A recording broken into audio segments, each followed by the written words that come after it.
What's up? What's up? What's happening? How's it, everybody?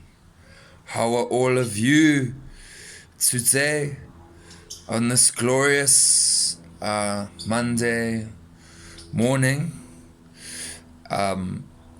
What I can say is that there are endless possibilities. There are endless possibilities with which you could potentially do anything that you wanted to. So, what are the things that we want to do? Well, I suppose motivation is a huge level and a contributor to all kinds of laziness and slothery. So I suppose that motivation is the most important asset that one can have in their lives. Then what they choose to do with that motivation is completely up to them. From what I read, from what Nityananda says, he says that your most powerful center is in your communication center. Okay. So another phrase that has been used is that the kingdom of heaven is narrow. The way to the kingdom of heaven is narrow, and broad is the way that leads to destruction. Broad leads to destruction. So actually, when we look at communication, we're looking at it from a spiritual level, because it's something that you're able to produce whenever you want, whenever you need it. So these are the objections of the minds. Will always say to you that you are not capable of achieving your goals. You are not capable of achieving anything that you desire. So, which is why I teach that God is just like the universe. It's related as a cube. Everything in the universe is related as a cube. So if you have your 4 pillars of foundation, then you are able to effectively, whenever you are, wherever you are able to reach a harmonious state in your environments. So that is communication, and it's not like what you expected it to be, because you see a lot of people opening their mouths and saying things. That's referred to as talking, right? Now, speaking is slightly different from talking, because talking is more externally based and speaking is internally based. So what we want to do is we want to speak. What are the things that we want to speak of? It does not matter the things that we want to speak of. The only thing that matters is that we speak.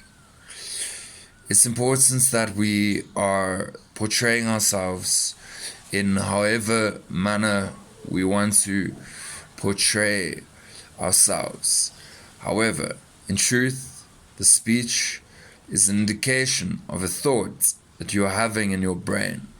The thought is stemming from a visual construct that you have managed to achieve in your life. So that requires motivation. That's why what we're saying is that it requires motivation, because if you're not motivated, if you don't have the right energy, you're not going to be able to sustain the vision that you're having in your life. You see, it's all about your vision, at the end of the day, I mean, the more things you can include in your vision,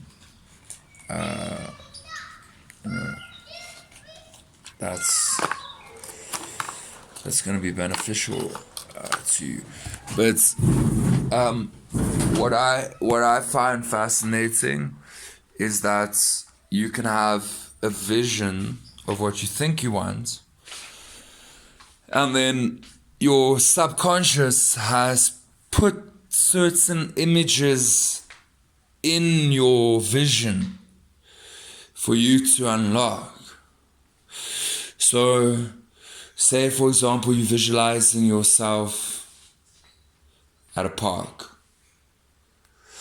Now, what your subconscious might put in to your picture is a swing. Okay? So now, what is the swing? Why is there a swing next to me? It seems obvious on the surface why there would be a swing next to me, because I'm choosing to be in the park. However, symbolically speaking, what is the swing representing? I can see the swing representing many things. The swing could represent relationships. The swing could represent mothers and daughters and family and a park environment. So, but also a swing could represent, for example, like a gold scale. A swing could represent a gold scale. So whatever, the people are always saying like that your truth is measured by the amount of power you are able to wield in a given scenario. Okay, so another thing which I think is important to teach is people need to have a purpose and a meaning in their lives, because if they don't have meaning, they're not going to feel like what they're doing is going to fill them with the rivers, the holy waters, the river of life. So that is what your power situation is, because power is your ability to create and nurture, but communication is your center, because that is where the equilibrium is rested as a dream state. So one of the most pivotal moments of my life has been living in this place right now.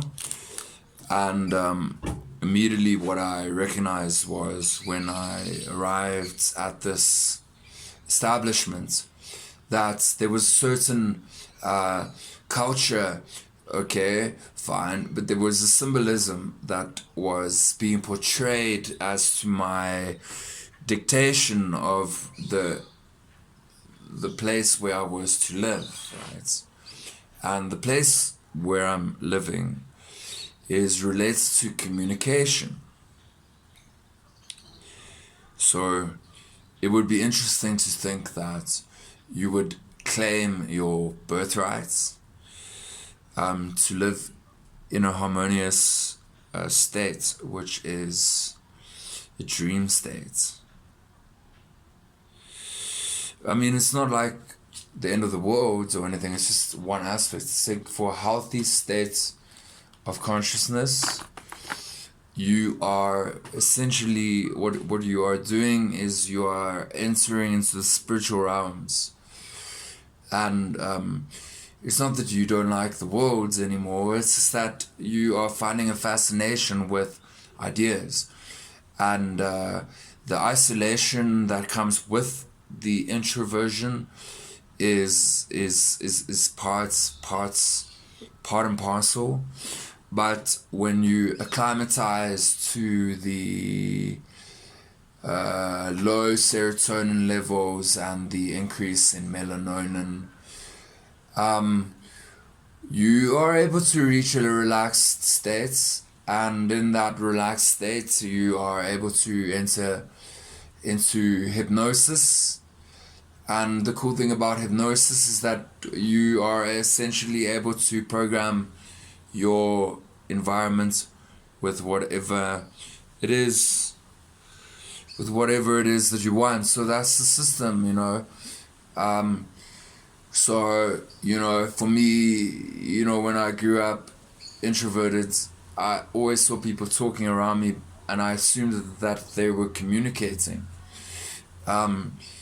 But anyway, I just continued with my journey of communication to later find out that they were not essentially not communicating, but more talking. So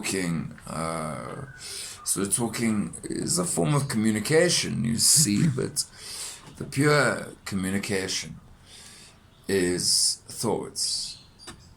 It's a vibration. So if you look at your computer, I mean your body, as a musical instrument, then the vibrations are what is governing your reality, because it's words. So that's why I say that your truth is your ability to yield power. And that's why what I'm suggesting is that in part of the teaching of the motivation, which naturally it comes through your thyroid glands here, these glands here. So these are like your Dracula, it's like your fangs almost, and then it's your throat area, it comes down here, and then it produces dreams, it produces a dreaming state. So where most of the world are is not your business to know where the rest of the world are. You can observe the rest of the world and say, okay, in my opinion, most of the world are living in a certain dimension of, and then I would say it's a game of chess, because it's a game between good and evil that is ultimately the dissection of the game. The game that is being played.